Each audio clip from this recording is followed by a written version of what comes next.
Srimate Bhaktivedanta Swami Namane.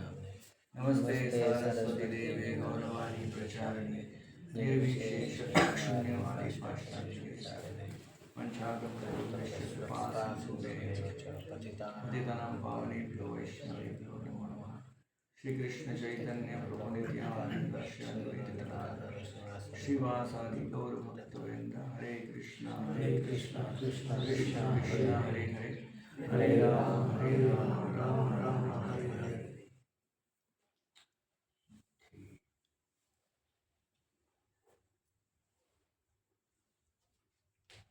So we are now today taking up the verse 62nd, 62 of the second chapter, 2.62 of the Gita.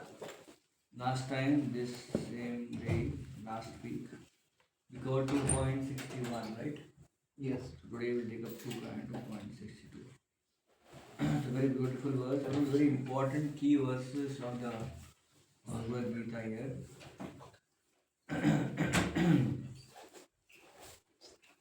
So I will recite, then you can follow me. ध्यायतो विषयान् पुंसः संगस्तेषुपजायते संघात् संजायते कामात् क्रोधो विजायते ध्यायतो विषयान् पुंसः संगस्तेषुपजायते संगात् संजायते कामात् क्रोधो विजायते ध्यायतो विषयान् पुंसः संगस्तेषुपजायते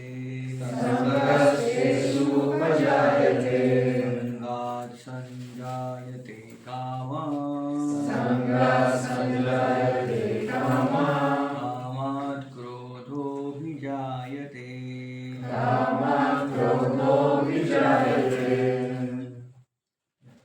Anyone should try.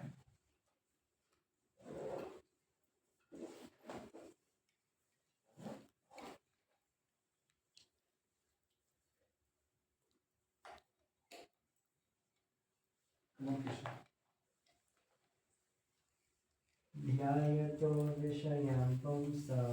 ध्यायतो विषयान् पुंसः संगस्तेषुपजायते संगात्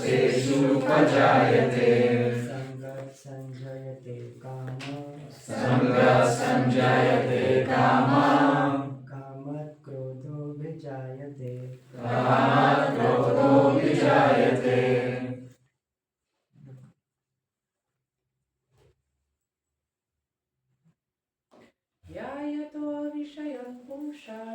ध्यायतो विषयान् पुंसः संगस्तेषुपजायते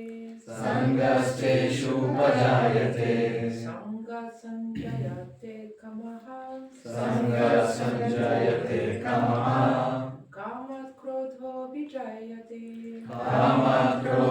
विजायते Okay. You have to read the translation.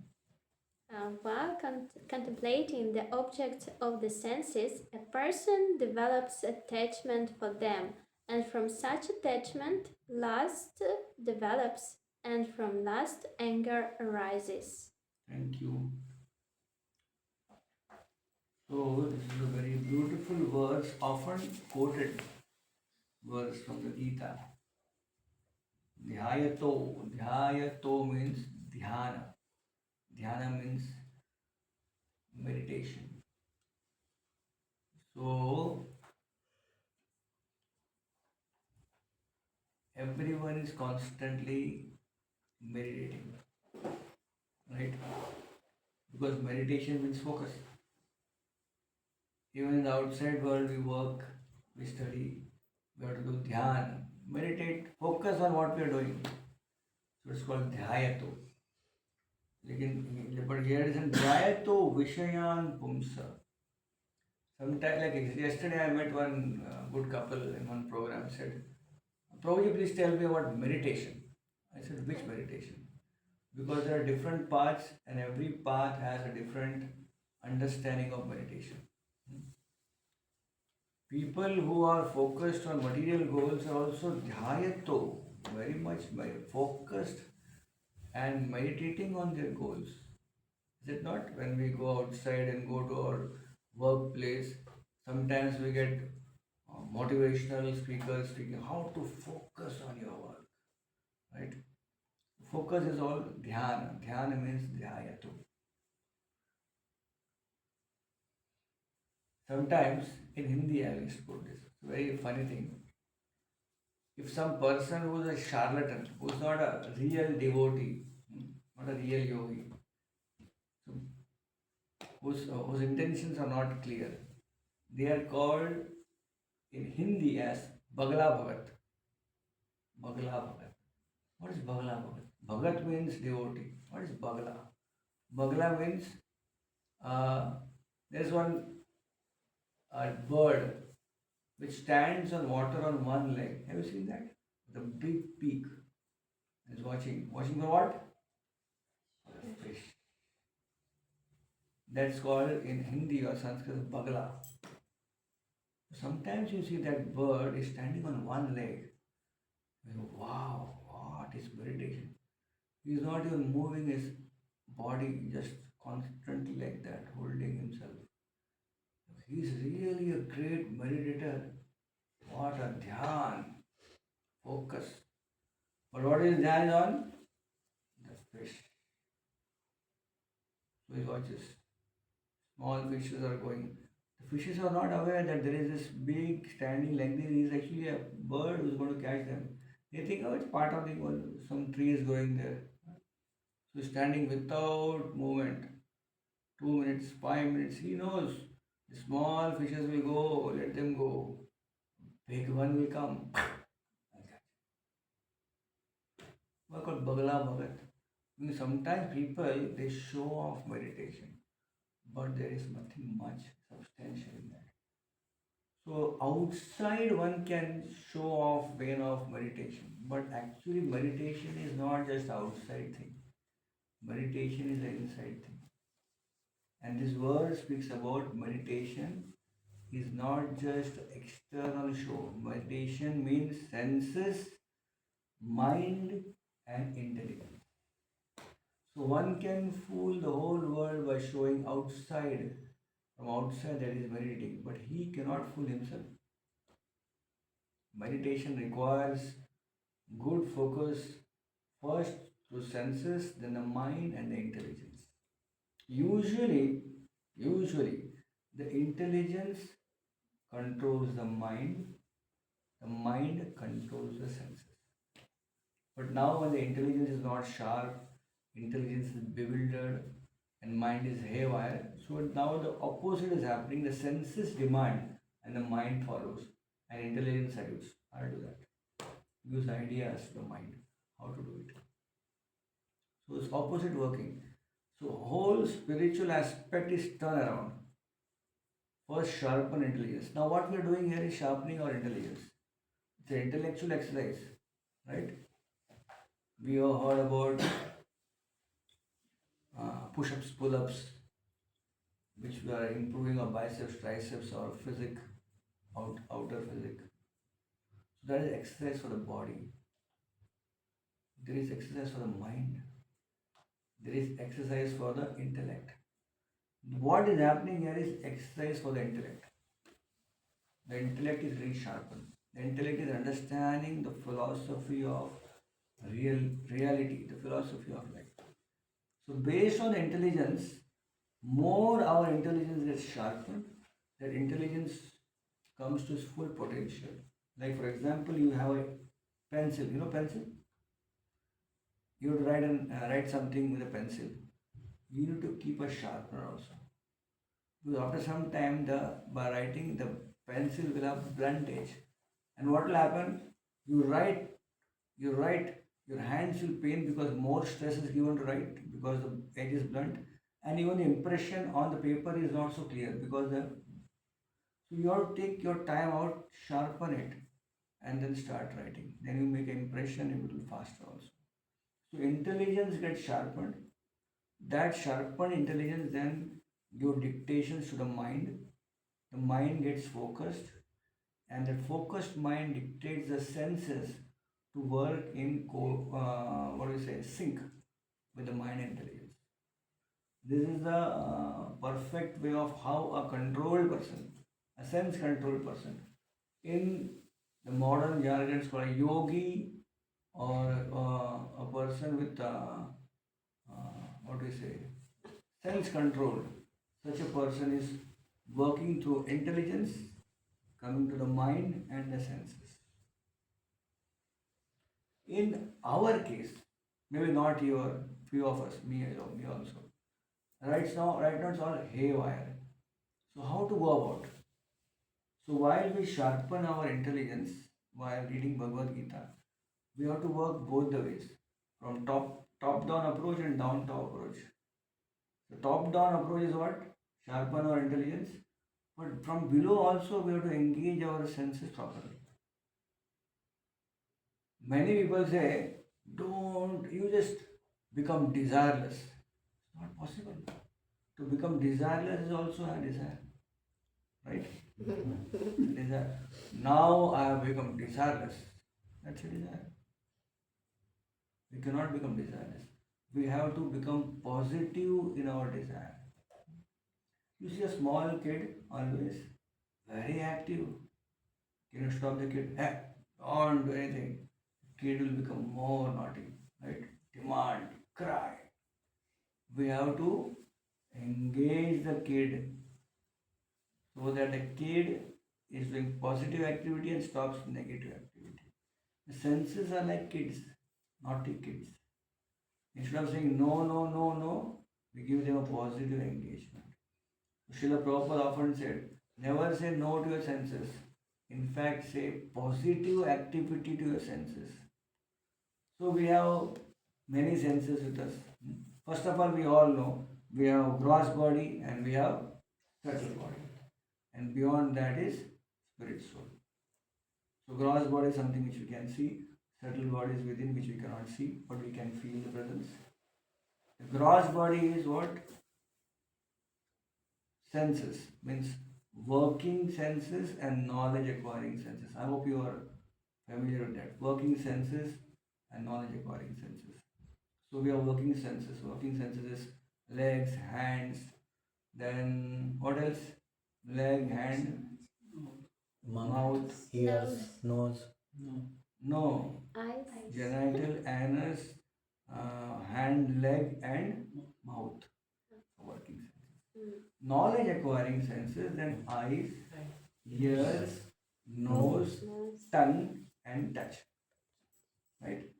So these five knowledge acquiring senses or working senses can make our gross body. Beyond the gross body, there is subtle body, which is mind, intelligence, and ego, which is mostly false ego, acquiring false understanding of oneself.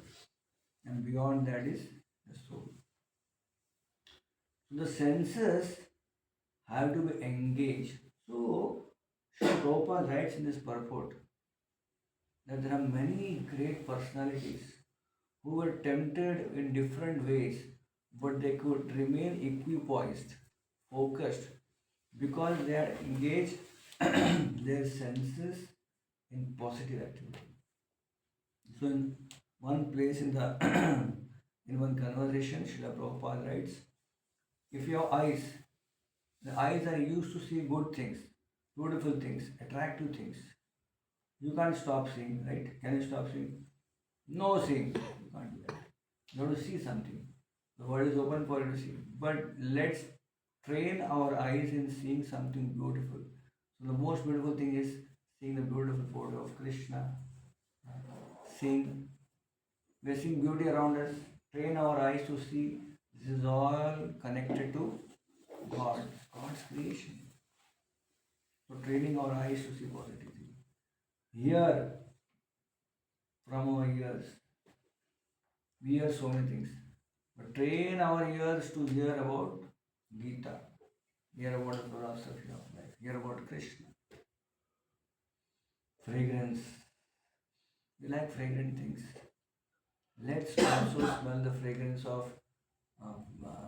There are so many ways you can, like if you are saying Aarti, when they offer puja to the Lord, they offer Aarti. In that there is fragrant incense, there is fragrant flower.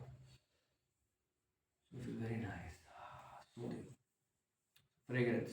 Nose, ears, eyes, tongue. Tongue, you can do what?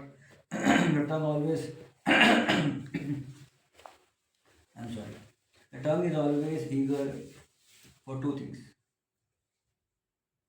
To speak and to taste. Yes, input and output. In and out. Out we speak, in we take something. So how you engage your tongue, how we purify our tongue by speaking about something which is valuable. So speaking from Gita is a valuable thing. We speak so many things throughout the day. Okay. But let's also plan, let's also spare some time where guidedly we speak about something which is very positive. And that's called meditation. That's called chanting the mantra. Why we chant the mantra? Not that we have time therefore we chant the mantra. Not because Ilambarpu is saying. No. We chant the mantra because 24 hours, 6, 7 hours, 8 hours, 10 hours of sleep. Remaining time we are speaking. But we are speaking so many things. Now we have to speak positive. So those like 5 minutes of our time, 10 minutes of our time, half an hour of our time, when we're chanting the Hare Krishna, we are engaging properly in positive speaking. Vibrations are coming out positive. And we're eating so many things, we're drinking so many things. In that, the training is that we also take prasad. Today prasad is there? Yes. Are you sure? Today is Ekadashi, I heard. Yes. Ashtadosha. It's cooked. Cooked. Okay. Even so ice cream. You all like prasad? I actually motivated myself last week to come here because of the. Nah, my question is not answered yet. Do you all like prasad? Yes. Yes. Please raise your hands. We're looking at that. Yeah, when it's good prasad. I think the prasadam is always good, right? Not always. Not in your home, maybe. Sorry. Anyways, not they so told me the advanced. menu today early. Before I came to know the menu. So I just got prasadam. So we do two things to our tongue. Output and input. Output is we speak and input is we taste. So taste Krishna prasadam, sanctified food offered to the Lord. It increases positivity in life. It's a different food. The food looks same, what we eat every day outside also. But this food is same but not the same. That's the philosophy of Achintya Bheda Bheda. One and different. Everything looks same, but it is not same. We're doing music here, right? We look at nice music. We hear so many music things. It is same, but not the same. This song is glorifying God. So when you hear those vibrations, there's a different effect. So this is tongue, eyes, ears, and nose, and touch. So we touch so many objects, right? But we also touch things which will sanctify us. So when we pick up the bead bag and we every day experience the touch of going through this beads. So sense of touch is purified. When we touch some very sacred objects like a Bhagavad-gita, our sense of touch is purified, has become more positive. We touch so many things, right? We were not aware of touching so many things. Only when Corona came, we became very aware. What we were touching every time, putting sanitizer. But touching special, sanctified things elevate us. Even meeting each other and shaking hands, Hare Krishna, or that's all sanctified touch. Hare Krishna. So in this way, while we go from top to down by reading Bhagavad-gita and coming down mind and senses, we also go bottom to down up by also making sure our senses get there, if not 24 hours, if not 5 hours, and a regular quota daily of sanctified touch, sanctified hearing, sanctified tasting, speaking, sanctified seeing. So senses are getting purified, and then the mind gets purified, the intellect gets purified. And top-down approach, we are also reading Bhagavad Gita, so it goes down.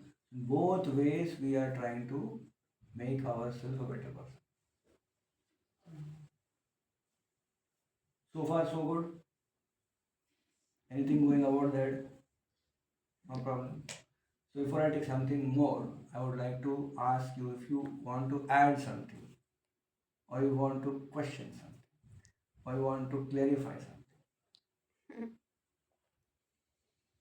Yes, one is here. In all of this, we have not talked about one thing that is like so powerful that within a fraction of second that can go to anywhere in the world, and that causes much distraction actually to all of the other senses, and how we can control that or purify Yeah, them. yeah. We also mentioned in the verse mentioned about lust, lust, anger, attachment, right? The verse mentions. ध्यायतो विषयान् पुंसु संगस्तेषु प्रजायते संगात् संजायते काम Kamath क्रोधाभिजायते. Yes, so we'll come to that point. When is I mention simple thing? See, attachment. Attachment leads to lust. What is lust? Lust actually means over attached to a thing. That's called lust. Over attached. Why is it called over attached? Because you just lose your control. You just want it. You just cannot live without it. It's called lust. The modern understanding of lust and the scriptural understanding of lust is more, the scripture gives a more bigger understanding of lust. So lust. So attachment leads to lust. Now, the Gita teaches us that when the lust is fulfilled, it wants more. That becomes greed. We see anything we want in this world, we are so much eager to have it. And once we have it, somehow or other we want more. We don't stop there. The whole idea is that if I get it, I will be the most happiest person. You get it and then you feel, I didn't get the whole thing, let me get more. Why? Because that's the chain, the what do you say, series of chain where even if you get it, you are not going to be happy. Because the protocol is like that. The lust, if it's fulfilled, it becomes greed. And the lust, if it is unfulfilled, it becomes anger, frustration, right? You wanted it, you didn't get it, what happens? You become angry. You wanted it, you got it, but you want more. Therefore, there is this formula of LAG, lag. Why do we lag behind in our life? Because of LAG, lust, anger, greed. When the lust is activated, fulfilled, we want more. Unfulfilled, we are frustrated, anger. So we lag behind in our life because of the presence of lust, fulfilled lust, greed, unfulfilled lust, anger.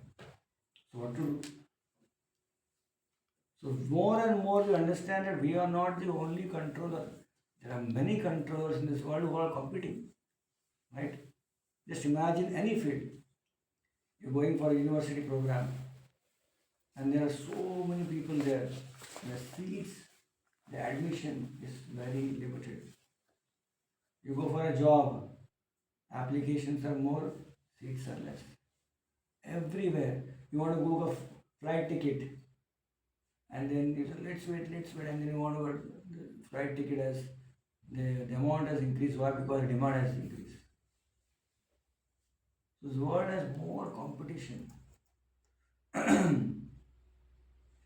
in the competitive world, the whole idea is that we wish to purify our attachments, understand the reality of the world. Yesterday we were discussing the Bhagavad-gita class in Brother Rudrapu's house, that we are living in a world where we need to know the reality of the world, and then Gita teaches us how to be, live in a real world while understanding the reality also.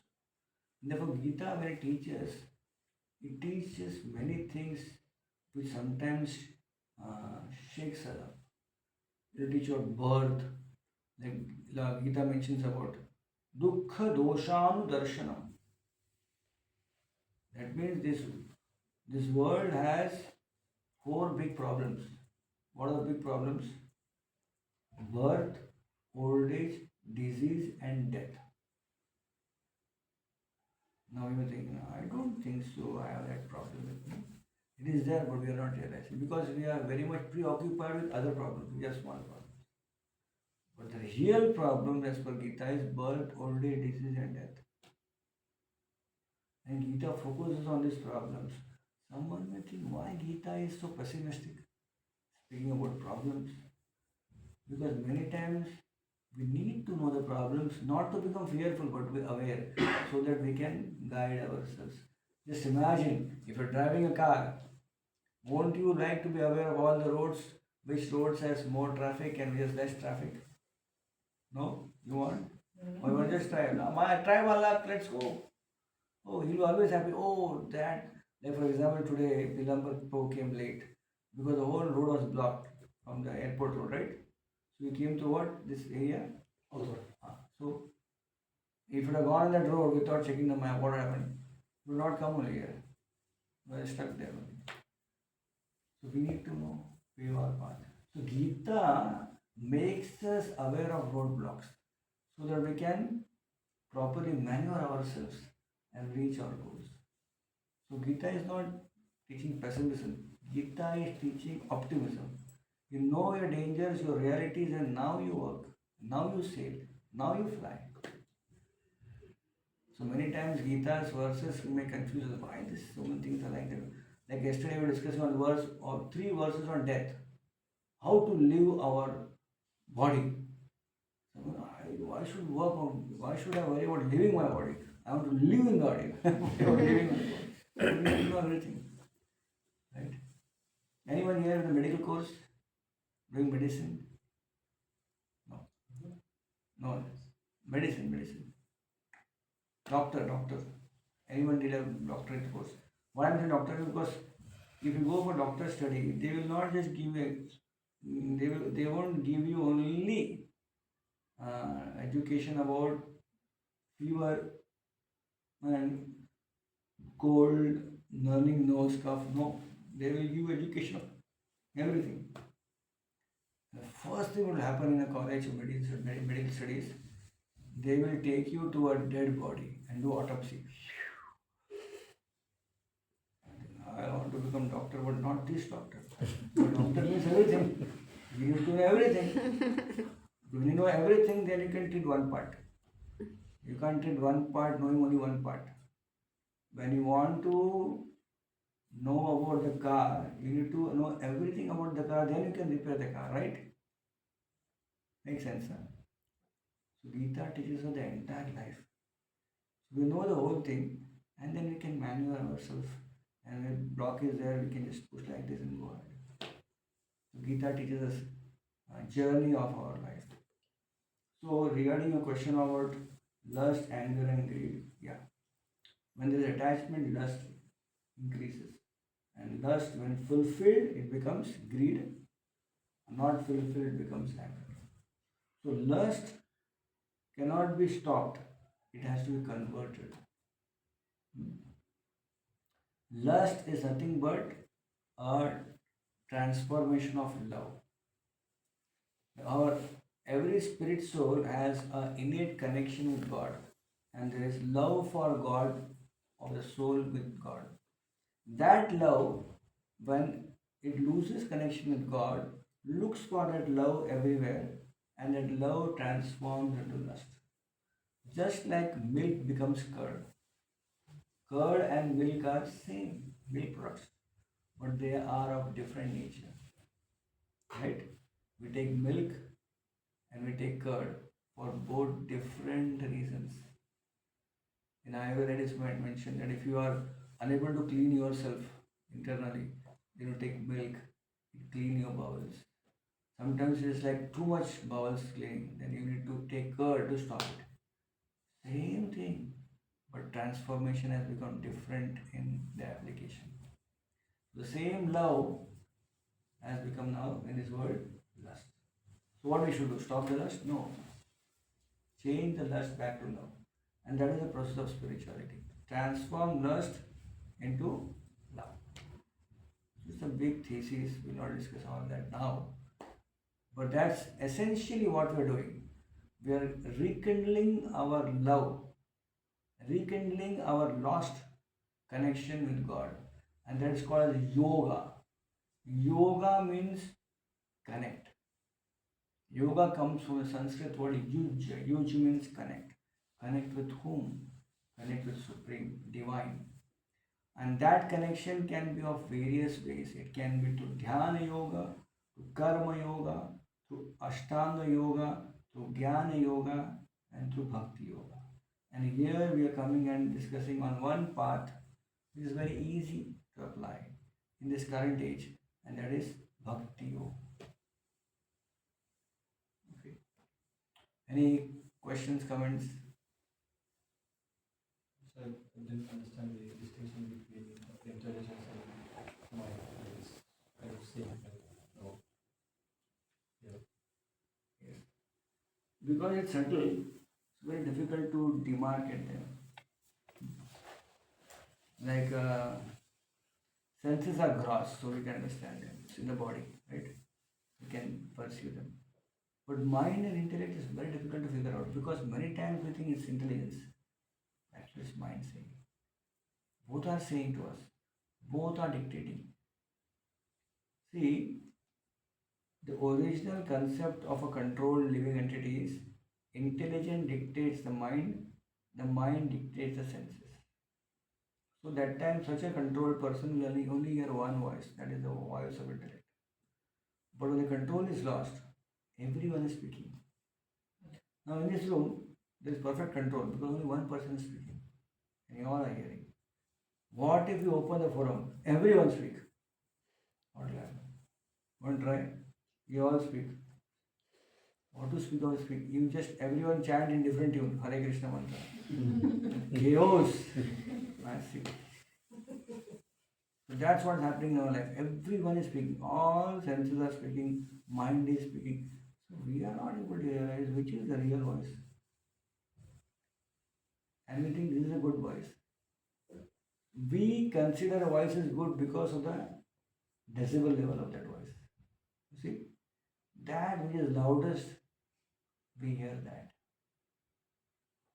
But is that good? We are not sure. We should be hearing that which is not the loudest, that which is very pertinent. But we are not trained to hear. We don't know. Therefore, spirituality is all about training oneself to distinguish various voices and ultimately increase the decibel of that voice which is the real voice. That's training. It's not easy one day job, but it's like we call it work in progress. Right? We are all work in progress. If you anytime you see those sign boards on the road, you should also put that signboard here. Work in progress.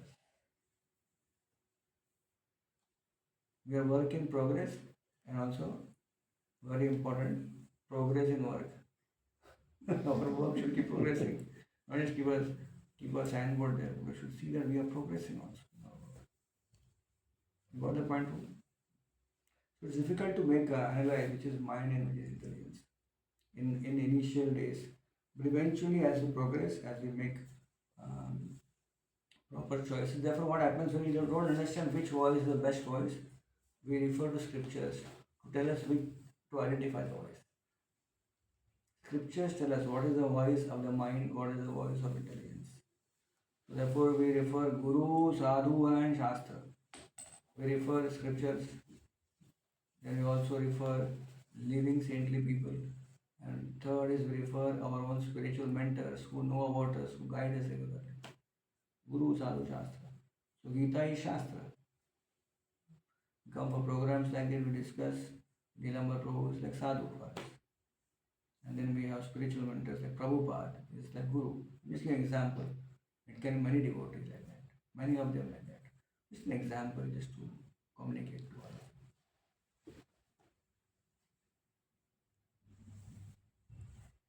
You are all very quiet today. So your silence is very much confusing me. So I want to bring in now a new thing. Now I am not going to speak anything. If you all don't speak, then the program is over. The program has to continue, you have to speak something. Then I'll understand what's happening. So we have a good friend from New Zealand, Prabhu. Want to add something, some flavor? Yourself from New Zealand, you are only from New Zealand. New Zealand. New Zealand. Oh, New Zealand. So you said birth, death, and two other things. Old age and disease. Old age Yeah, and disease. yeah. These are all. Real problems of life. I don't get why birth is a problem, or even death. Actually, I don't understand. But maybe it's just, I don't have a Vedic background. I don't know. I don't understand. Let's take death. Death. Death is a problem or not, you see? It's natural. That is natural, but are you prepared? So it is natural, but we want to avoid it as much as possible. It's very sad. I mean, I was with my father when he died. It's very, very sad, but it's natural. It is natural, but you don't want. That's what I'm saying. There are many natural things. There is a tornado is a natural thing. So it comes, we wait, no problem. No, we run away. Right? So these are natural things, but what is our reaction to those things? Right? Our reaction is not me, not us. So death is natural, but it is not expected. We don't expect, we don't want it, we don't want to hear about it. But it is unavoidable. True. Problem is what? That which you do not want. That is problem, right? If you want something, is it a problem? No. It's a hobby, it's a favorite thing. Problem is that which you do not want. So death is something which no one wants. Everyone wants to avoid death. What do you say? Postpone death, do their best. Everything we do around our life, avoid. In fact, now people even don't want to discuss about death. That's too sad, I will not discuss. In fact, death is so tragedy that many times in the politics, in the world history, people cover the figures of people dying just to keep people safe. When the big accident, big tragedy, big thousands of people die, but they show very less figure. Reported figure is 100. Actually, is 10,000, 5,000, 4,000. Why? Because people become alarmed, too much alarmed. I remember in Corona time, initially we were watching all the reports what's happening, and then figures were rising. Every country figures were rising. And finally people say, I don't want to watch those TVs, Every day the figures are rising, people are dying, and I am feeling so concerned about myself, my family. Because we don't want that. So death is a problem. And we say, why birth is a problem? Good question. I have no idea. Very contemporary. Birth is a problem because birth, when it happens, we all say happy birthday. But before that happy birthday, what happened to the child, to the mother, everyone concerned is a big problem. The whole system of the birth, which involves being in the womb of a mother, is not a very easy thing. No. Very, very difficult thing. As per medical understanding, the child is upside down in a sack. As per Bhagavatam mentioned, the life is already there, but slowly, slowly the consciousness is developing. And within 3-4 months, the consciousness is developed. The child can understand. And child is helpless because child can't shout. When child is small in front of us, it can show that it demands something, so it can shout, can cry, can show its emotion. But child in the womb can't show emotions. And everything what the mother eats, the child gets. The mother eats wrong thing, the child suffers in the womb. Therefore, 9 months in the womb, the child is intensely praying. It is mentioned in Srimad Bhagavatam. Lord Kapila Deva is saying, the child is intensely praying, oh Lord, please let me out. I will surely remember you when I come out. He makes a promise. Because the misery is so much. And the sack in which the child is not a very good Dunlop bed, sleeping bed. No, it's a very tight sack with a lot of gastric juices. Sometimes worms are there biting the child. Right? And finally, there's a big pressure which comes and throws the child out of the womb. And the child comes out. No child has ever come out laughing.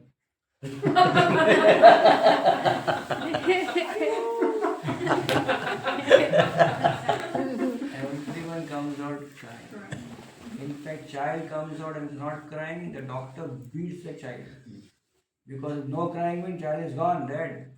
Child has the response, the child is living. How healthy the child is how strongly he cries or she cries. Some medical experiences for us. I don't know medical what I have heard from doctors, one of my good friends. Birth is a problem. Birth, death, old age, this is a problem. Old age no one wants. Anyone wants old age? Maybe It's not that bad. No. really. yeah, because Born in the 60s, okay? Okay, I don't feel that. sometimes people want old age because actually it's a fact. When we are young, we want to grow more and more and more.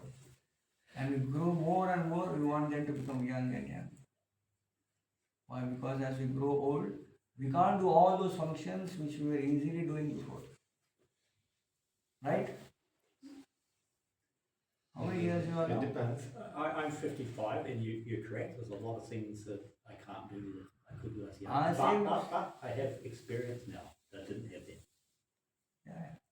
So old age is the problem because what happens in old age, the flexibility is gone.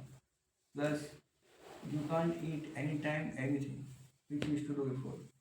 As a young man, you can just eat anything in the world. You can even digest nuts and bolts. Not like that. But in old age, you are very careful when you are eating, what you are eating. You need proper sleep.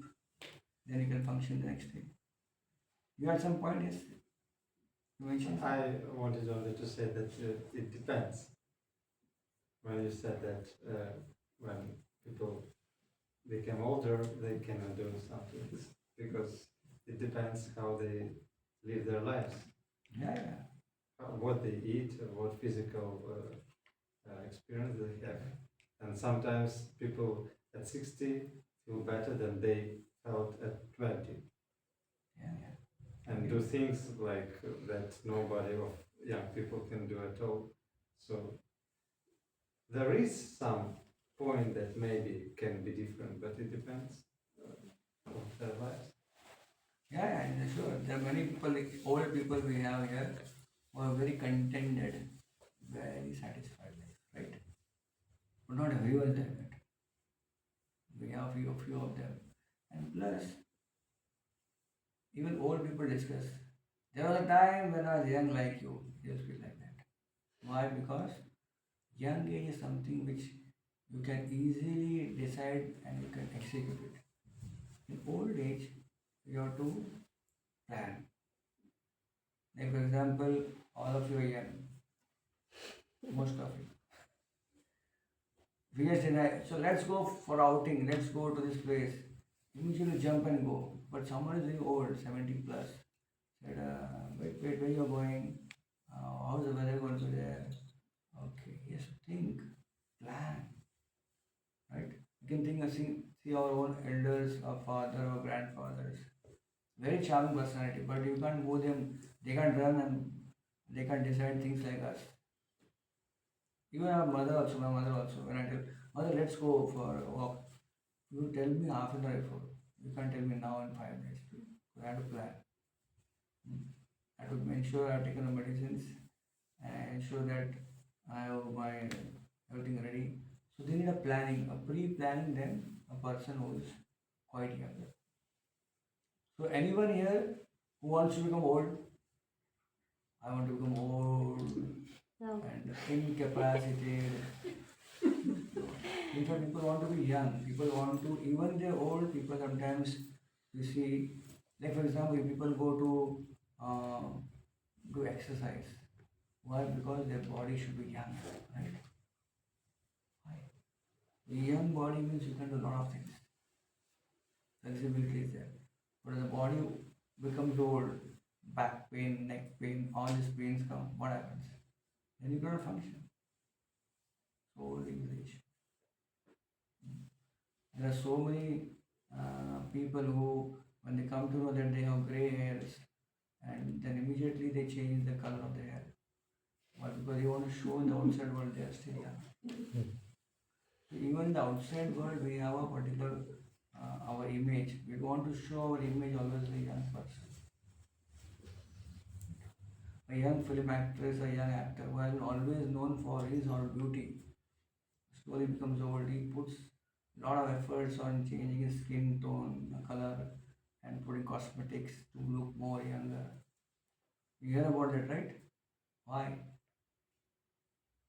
Why? Because no one wants to be older. Yeah. But it is one point, but it's not the main point, because if we try to make this everything, it's not about our soul. But the question to feel younger is to feel younger, not to look younger, and to feel not because it's not so painful, because in healthy body, our consciousness, our mind works another way, and we can think about things more, how to say, more better, and even in our soul experience, be more better also if we have a healthy body. Yeah, so Yeah. that can be. Yeah, you're right. You're right. The example of Prabhupada, he came in the Western world to preach at the age of 69. And he was more younger than his younger disciples. He would do more services. Because, so what you're speaking is about when you get spiritually surcharged, the body doesn't much make a difference. But in generic, we see, no one in this world wants to become old, right? In general, anyone here, anyone young, ask anyone, how you want to become old man, 75-year-old? Why do you become old? What is your age now? 36. You want to become young, 18-year-old? I can take it. You want to be young more in our life, right? To become energetic. You don't want to be young? Young by feeling, but not by age or like looking like. But I understand that if even it is important, I can influence on that. Or yeah, so but it's a question that some things we will not be possible to stay the same.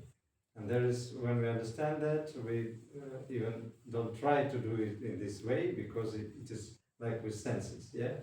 It's something that will be only for this moment, but not for next moment. See, you are speaking as per Bhagavad-gita, right? You are speaking as per scriptures. We are talking about in general in the world. Is everyone thinking about like this, like you? I don't think so. Your thinking is very positive. Yeah, But I not understand everyone thinks like that. what you're talking about, but some people, even without maybe some spiritual and cultural moments, yeah, they can like science also explore these But things. how many like this are there in this world?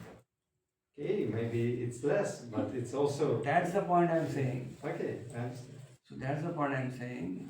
There are people who, because of their piety, their spiritual touch, their understanding, their race consciousness, have come out of this birth, old age, disease, and death and living a contented life. For 99.99% people, when they analyze, birth is a problem, old age is a problem, disease is a problem, and death is a problem. But people who have understood and gone beyond that, they are special people.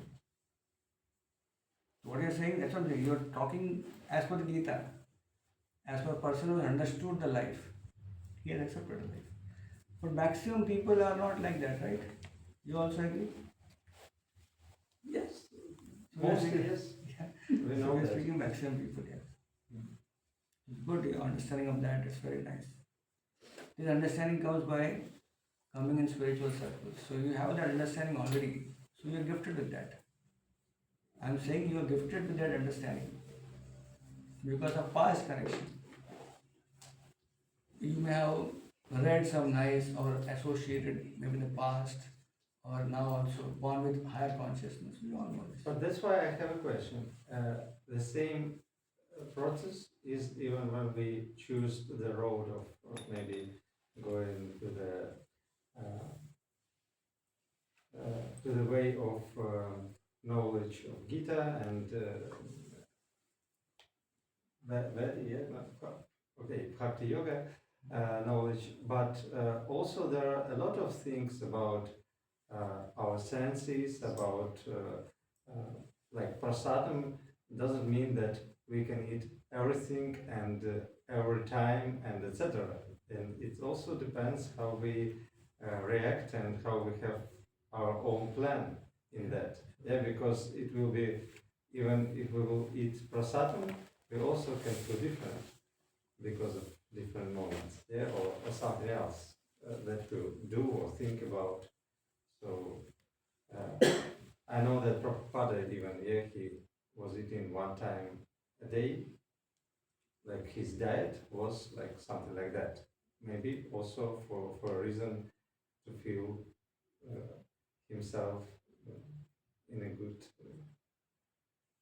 body feeling. Thank you. Any other questions? Comments?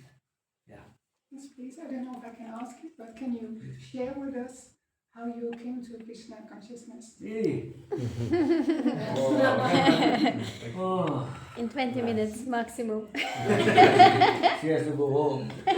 This is the farthest away from us. And something to add to this question I have, like, do we have to leave everything behind in order to reach our consciousness? Do we have to leave everything behind? Leave everything or something? Favorable. Right. Another thing. Everything that not includes maybe. Well, first of all, philosophically I'll speak and then come to the point. Because yours is connecting story. Philosophically, we can't leave anything. Nothing belongs to us. We are temporary caretakers, right? Is anything we can claim this is ours and this will remain ours? Can't say. Even the very body which we have will not remain ours. One day we have to leave this body. And things also will be there. Things which we have with us, they will be either taken away or we have to leave them someday. So everything is temporary. We are temporary caretakers. So we can't leave anything. That's philosophical understanding. In understanding Krishna consciousness, there are many things which we have which are not good for us. We know them, but we can't give them up. Right? We know, not good. Okay. So when we come to Krishna consciousness, we add Krishna in our life. When Krishna comes in our life, the most positive person, and all that which is not good for us, our conditionings, our vices, they slowly go away. So what all goes away is not something which we do not, we never need it. It goes away. It is not like we have to give something and then accept Krishna. Not like that. We give up our attachments, we give up our conditionings. But when we give up, we don't realize that we are giving up because we are so much in getting. Like for example, one more example, a small kid, the small kid is holding a 50 euro note. Oh, what will happen? She will crumble it, she will try it, you want to remove that 50 euro note from the child's hand. Pull it out, what will happen? The child will cry. So what do you do? You bring out a 2 euro lollipop. Show it to the kid. The kid's eye will grow big. And the kid will bring that very hand which is holding that note, currency, come like this. Come to you to hold. And she'll open the hand or he'll open the hand and hold the lollipop. And the child is not even realizing that the currency which he or she was attached is falling down. The child has got a positive engagement.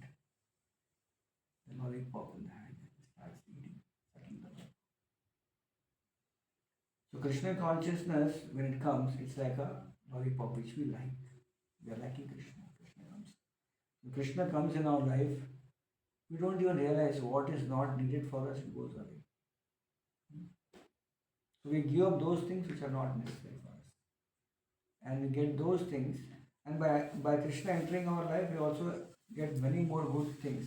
Because along with Krishna, what happens? The whole gamut, the entire range of Krishna consciousness comes in. Right? So like for example, we are good friends here, right? It's a unique friends group. Really, friends groups are always unique only, in one sense where they all come together for many things. But here this group is unique, where our focus is what? Learning Gita. Learning how to practice Gita in our life, how we can improve our life, how we can become better in our life. And everyone is helping each other. So when Krishna comes in, then good friends comes in. Good friends come in, then good prasad comes in. Good music comes in. Everything good comes in. It's a baggage. Along with Krishna, the whole baggage comes in. Therefore, when we take up God consciousness, we never feel that we're losing something. The question of losing is not there. The question is, so much is there, I'm not able to utilize everything. A devotee of Krishna is always worrying. The worrying is not that I have lost something. The worrying is that so much there, I'm not accessing it. I don't have time. I'm not so sincere to really get the whole thing which is available to me. So hankering is of different nature. Hankering is for positive. More I want. Okay. So I'll jump to our question. It's a 30-year-old question. I'll try my best. So I came in touch with this spirituality when I was 14-year-old. I was in my school. I just finished my school, and my father was once walking on the street one day, and he was going to his work. And that day in the morning, my father's mother-in-law, she had told her father, "You're doing very nice. You have a nice family, you have a nice house. Everything is so good. You should try spirituality. Bring spiritual in your life." So father was thinking, "Oh, today morning my mother-in-law said I should do spiritual. What should I do spiritual? What is the meaning of being spiritual?" He was going to his office and then he saw a devotee distributing a book. So devotee approached, "Please take this book." "Oh, I want to do spiritual." And there is someone coming with Bhagavad-gita. So he picked up the Bhagavad-gita. He read the Gita. He didn't understand much. So when he read the Gita, he found in the Gita there is a card which contained the address of the local ISKCON temple. So then he went to the local ISKCON temple. And on that very day, in the program, they announced from tomorrow onwards we're going to have a Gita course, a 6 days which covers uh, the 5 themes of the Bhagavad-gita. So she was mentioning, oh wow, let's join this. So he joined that course. So the evening course, 7 to 9 every day. So went through the whole course, the whole Gita, he understood in a nutshell. And then he began to practice reading Gita, he was chanting. And eventually, slowly, he would, he didn't tell us anything. He was practicing himself. And slowly then he told me that there's a nice temple, you should come, very nice program is there. One sannyasi is there, he's from America, I'll come and attend his program. So I was just in my teenage, sannyasi and giving a spiritual talk, let's go and explore. So I went with him. So I went and heard for the first time Radhanath Maharaj give a class in the temple there. Then after that, when I went there, I was so happy because everyone around them, around the whole place, was so positive, so receptive. Everyone was talking to me, asking, "Do you take prasad? How do you like the program? Please come and sit here." They're offering so much of love. I felt very nice, very cared for. But I couldn't go every Sunday because I was at time a teenager, busy in my sports play, my education. But I liked it. So eventually, once in a year, twice in a year, I began to go. From 14 years to 17, 16 years, like I kept on going little by little. And finally, when I did my higher education and came to university, and I had some time that time, then I thought I should go, felt like a desire to go a little more often. So I began going. So from 95 to 99, 1995 to 99, I was often going, and I came in touch with many wonderful practitioners of Krishna consciousness, both who were in household life, having family, and also those who were renunciates staying in temple. So I saw both of their lifestyles. Both were good friends of mine, and then somehow I decided that let me try this, staying in monk in the monastery and be a full time. I just told my father, can I try? He said, just go and try.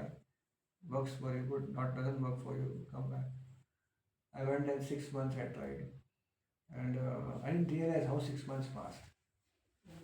So father once came and said, so what's your plan? I said, what's my plan? I'm now going to temple there. I'm going to do self. No, I'm talking about today's the day, 6 months over. Really, I didn't even notice that. So then I asked him, what do you think? Instead of he asking me, I asked him, what do you think? I see that you are going good, continue. So I'm the only son. The only son, I had one sister who was not married. But somehow or other, because my father was a very genuine person, very spiritual person, and he decided that because son wants to explore spiritual life in a very full time, fully devote. So he adjusted everything so that he could help me do it. And amazingly, I saw that Krishna reciprocated my family. My father, he was having one house. After I left, he purchased one more house. It was difficult. Generally, it's very difficult to purchase one more house with no one around you. But he somehow his business grew very much. My sister got married to a nice person. Things were improving. The father was also thinking that I sacrificed something, but Krishna is reciprocating and giving more. And a father, they became more famous because everyone saw them and these people, they are so much sacrificing, they gave a son to Krishna. And eventually, then I kept on serving my temple. And here I am today. Hare Krishna. Is it okay? Oh, Hare Krishna. My spiritual master Radhanath Maharaj often, whenever he talks to me, he first asks me one question. What question? Last 20 years, the same question he asked me whenever I meet in private. How are your parents? He never asked me, how is your service? What you are doing? He said, how are your parents? So whenever he asks me a question, I immediately connect that whatever you are, don't forget the root. people who sacrifice for you, I always take care of them. So, when I'm going to meet my Guru, before I meet my Guru, I call my parents. How are you today? Update. I know they are better, but how are you today? Because I don't want to say, yes, Guru Maharaj, they are good, I heard. No, what they are today. So update, and he becomes very happy. And then when I'm there, he is always telling me about my parents.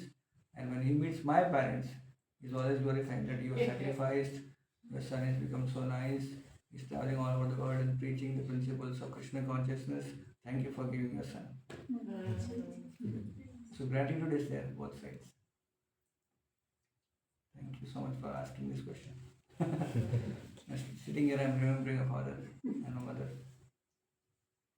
Okay, I think so. We're getting late, right? No, it's okay. Thank you okay. so much. Suddenly, okay. He Hare said Krishna. 20 minutes available.